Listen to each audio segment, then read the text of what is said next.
আসসালামু আলাইকুম বন্ধুরা, ছোট্ট সোনামণিদের জন্য সহজ এবং সুন্দর শহরের দৃশ্য এঁকে দেখাতে চাই। ভিডিওটি শেষ পর্যন্ত দেখুন, আশা করছি আপনিও শিখতে পারবেন। এভাবে ক্রস করে আমরা একটি দাগ দিব স্কেল দিয়ে। এই দাগটা আমরা কিন্তু হাত দিয়েও দিতে পারি। ক্রস করে আমরা এভাবে দাগ দিব। এবার দেখুন এই মাঝ বরাবর আরেকটা সোজা দাগ দিব। এই দাগটা কিন্তু আমরা হালকা করে দিচ্ছি, খেয়াল রাখুন, কারণ এই দাগগুলো আমাদের মেশানোর প্রয়োজন আছে। এই দুই দাগটা শুধু আমরা গাঢ় করে নিলাম। এরপর দেখুন এখান থেকে পেন্সিলটা এখানে ধরে এভাবে নিচের দিকে একটা দাগ নিয়ে আসবো। এই দাগটাও গাঢ় হবে এবং এখানে আবার পেন্সিলটা রাখলাম।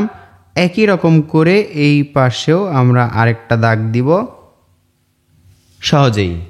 এটা হচ্ছে ছোটদের জন্য শহরের দৃশ্য ড্রয়িং। আমি যেভাবে দেখাচ্ছি এভাবে আঁকার চেষ্টা করুন, আশা করছি আপনাদের জন্য সহজ হবে। এভাবে দেখুন ছোট ছোট দাগ হবে, সামনের দিকে যত আসবে একটু করে বড় হবে। এভাবে আপনারা দাগ দিন। শহরের সুন্দর রাস্তাটি আমরা আঁকলাম। এরপর দেখুন রাস্তার দুই পাশে ফুটপাত থাকে। এই ফুটপাতের দাগগুলো এভাবে আঁকবো আমরা। সোজা করে ধরে স্কেলটা এভাবে যত সামনের দিকে আসবে দাগের দূরত্ব তত বাড়বে। স্কেল দিয়ে আমরা করছি, এটা আমাদের সহজ হবে এবং দাগগুলো সোজা হবে।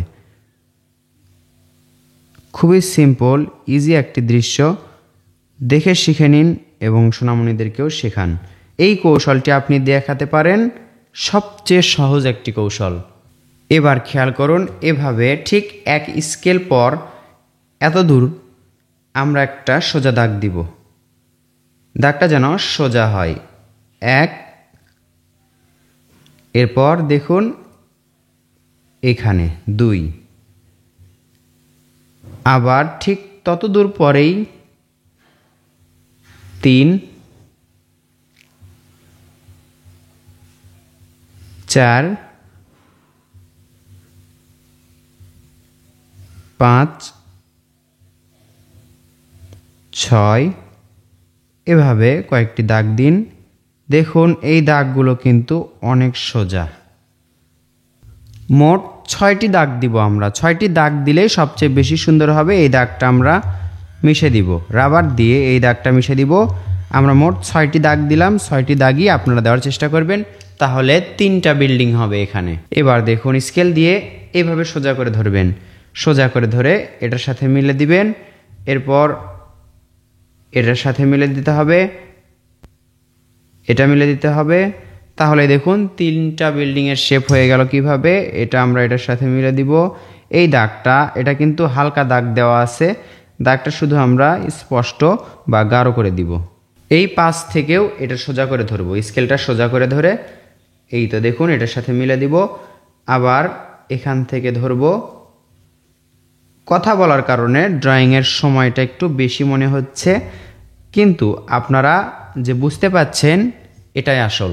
3টা সুন্দর বিল্ডিং ড্রয়িং করা হলো। দেখুন এই সহজ কয়েকটা দাগ থেকে। এই বিল্ডিংয়ে দরজা জানালা আমরা পরে আঁকবো, তার আগে আঁকবো কি, এখানে দেখুন গাছ আঁকবো।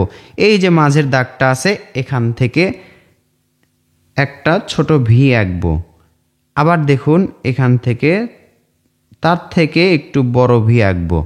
এরপর এখানে তার থেকেও আরও একটি বড় ভি, অর্থাৎ দূরের জিনিস ছোট হয়, গাছের জিনিস বড় হয়। এভাবে 3টা ভি থেকে 3টা গাছ আঁকবো সোজা এখান থেকে। এই তো একটা গাছ। এবার এখান থেকে দেখুন এখানে গাছের শিকড়টা ফুটপাতের একটু আগে দিতে পারলেই সুন্দর লাগবে এখানে। তাহলে 3টা গাছ আঁকা হলো। এবার আমাদের কি করতে হবে, 3টা গাছেরই পাতা আঁকতে হবে।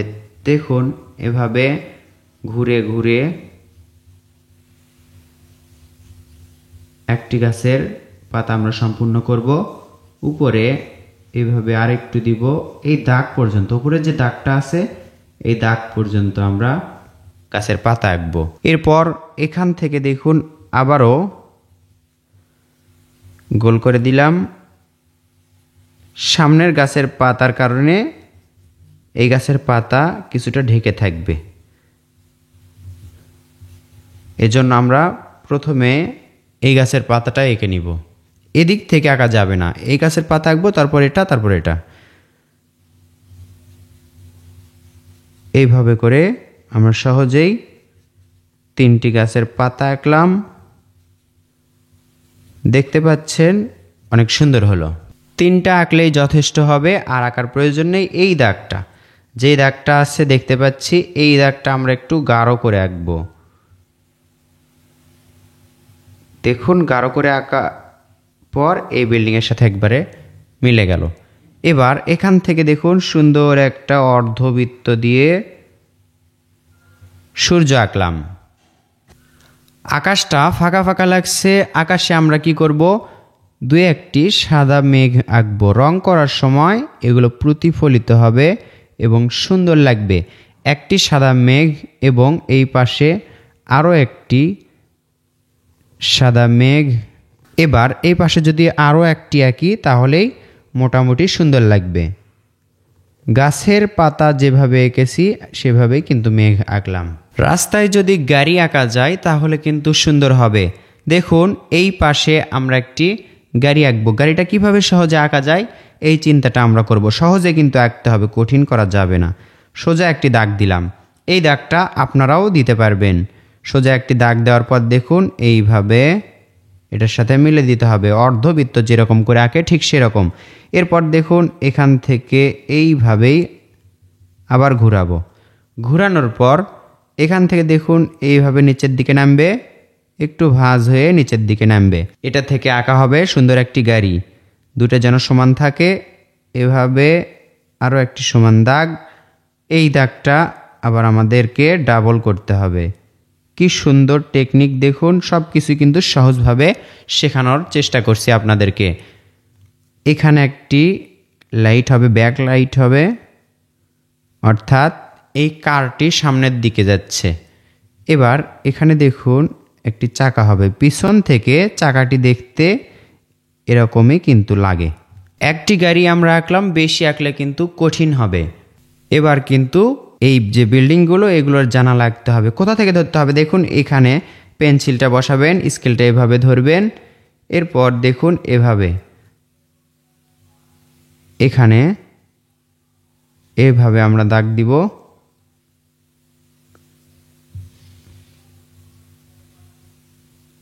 এভাবে কয়েকটা দাগ এঁকে নিলাম। সময় সাপেক্ষে আমরা একটু ভিডিওটি শর্ট করে দেখালাম। এভাবে দেখুন এই বিন্দু থেকে আমরা স্কেলটা এভাবে ধরে ধরে দাগ দিয়েছি। দেখুন এভাবে এভাবে এভাবে। আশা করছি আপনারা বুঝতে পারছেন। এবার আমরা কি করব, এই দাগগুলো মিলে দেওয়ার চেষ্টা করব। এখানে সোজা করে দেওয়ার চেষ্টা করব। একটু বাঁকা হলে কিন্তু এই বিল্ডিংয়ের সাথে মিলবে না, তখন অসুন্দর লাগবে। 2টি করে জানালা আমরা উপরের অংশে এঁকে নিব এবং নিচেরটা কিন্তু ফাঁকা রাখবো। নিচেরটা কেন ফাঁকা রাখবো, নিচেরটাতে আমরা দরজা আঁকবো বা গেট আঁকবো। এজন্য সোজা দাগ মিলে দিব। এখান থেকেও সোজা দাগ মিলে দিব। আবার এখান থেকে সোজা দাগ, এটাতেও সোজা দাগ। এই পাশে চাইলে আপনারা জানালা আঁকতে পারেন অথবা ফাঁকাও রাখতে পারেন। আমি 2টা বিল্ডিংয়ে জানালা আঁকলাম এবং একটা বিল্ডিং ফাঁকা রাখলাম। কষ্টটা মনে হবে এই জানালাগুলোই আঁকা, আর সবগুলোই কিন্তু সহজভাবে আপনাদেরকে দেখালাম। অস্পষ্ট বা হালকা দাগগুলো কিন্তু আমাদের অবশ্যই মেশাতে হবে। ড্রয়িংটি এরকম পরিষ্কার রেখেই আমাদেরকে রং করতে হবে। রং কিন্তু আমরা খুব সহজভাবে করব। ধাপে ধাপে আপনাদেরকে রং করা দেখাতে চাই যেন আপনারা সহজেই বুঝতে পারেন। সূর্যতে হলুদ রং করলাম এবং সবগুলো জানালা দরজাতেই আমরা হলুদ রং করলাম। এবার লাল রং নিয়ে দেখুন সূর্যের এই অপর পাশে এভাবে করে করলাম। এবার পুরো আকাশ জুড়ে কমলা রং করলাম এবং সাদা মেঘটা সাদাই রেখে দিলাম। গাছের পাতাতে কোনোটাতে হালকা সবুজ রং, কোনোটাতে গাঢ় সবুজ রং করে দিলাম। ইচ্ছা মতো আপনারা যে কোনো রঙেই রং করতে পারেন। কারো হতে পারে প্যাস্টেল রং, কারো পেন্সিল রং অথবা কারো সাইন পেনের রং, কোনো সমস্যা নেই। পুরো মাঠে আমরা হালকা সবুজ রং করলাম। এরপর বাদামি বা হালকা খয়েরি রং গাছের ডালে করলাম। চাইলে গাছের ডালে এভাবে গাঢ় খয়েরি রঙও করতে পারেন, এটাও সুন্দর লাগবে। শেষমেশ বিল্ডিং এবং রাস্তায় এবং গাড়িতে রং করার পর দৃশ্যটা কিন্তু দারুণ লাগছে। তো বন্ধুরা, এভাবে সহজ কৌশলের সুন্দর শহরের দৃশ্য ড্রয়িং করুন এবং রং করুন। ভিডিওটি যদি আপনাদেরকে শেখাতে পারি ভিডিওর মাধ্যমে এবং শেখানোর কৌশলটি যদি আপনাদের ভালো লেগে থাকে, অবশ্যই ভিডিওতে লাইক করবেন, শেয়ার করবেন যাকে আপনি শেখাতে চান।